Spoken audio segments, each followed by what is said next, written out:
it's Jenny from Origami Tree, and today we'll be making a porcupine or hedgehog out of a book. Before we jump into the video though, if you are new to my channel, welcome, very nice to have you here. Be sure to hit that subscribe button and also the notification bell right next to the subscribe button to be alerted of new crafty fun videos when they come out. I post new crafty fun videos all year round, wouldn't want you to miss them. And without further ado, let's jump right in. To make a porcupine from a book, of course you're going to need a book. This is a notebook that I got from Flying Tiger Copenhagen, and I just love it because it's the perfect amount of pages. There's about 100 pages in this, which is just the amount that you need, and also it has a shimmery cover, which is a nice bonus. If you don't have a new notebook lying around, you can always use an old book as well. The first step is to open the book, tear out the first 4 pages in the beginning of the book.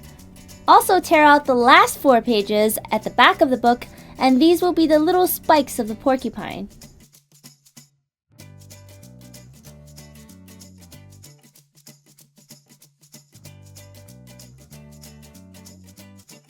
Next, you're going to rotate the book, and then on the upper right hand corner you're going to grab the first sheet and fold it diagonally to the spine of the book. Crease that in. Now grab the top of the page and fold it down to the spine as well.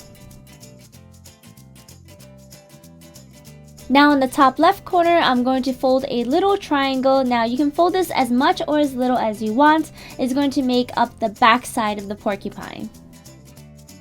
Now continue doing this with the remainder of the pages. Now you can stop when you feel like your porcupine is puffy enough. It took about 62 pages for me, but you can, do a little more or a little less, just depends on how you like it.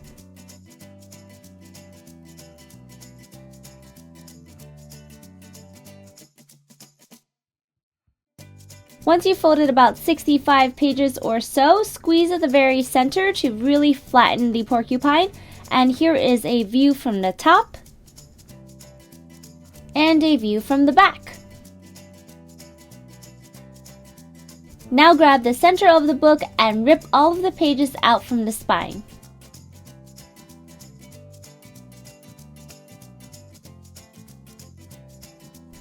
Here I'm just grabbing those 8 sheets that we tore off earlier. They were from the back and also from the front of the book.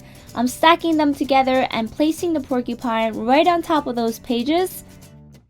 Next, I took a pen and I traced around the shape of the porcupine. Then I just drew a whole bunch of spikes at the very top, sort of like a stegosaurus, if you will. Basically, you just do an up and down motion to create a whole bunch of triangles. Take a pair of scissors and cut it out.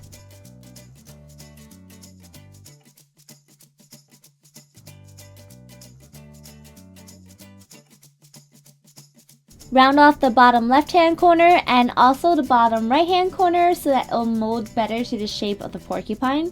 Then take one sheet of the spikes and place it right at the center of the porcupine. You can slip it in there. You don't need to use any glue, but if you want to, you can. Now with the remainder 7 spikes, you can spread it out however you want. I'm trying to make it a little bit even, but if it's not, it's okay because porcupine spikes are not perfect anyway.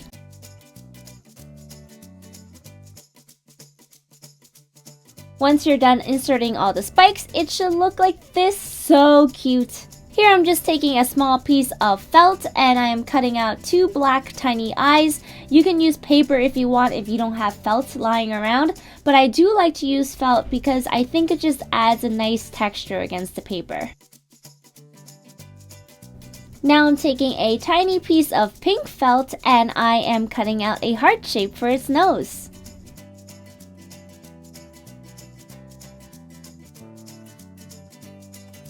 Next, I used a glue gun to glue on the pink nose and also the 2 eyes.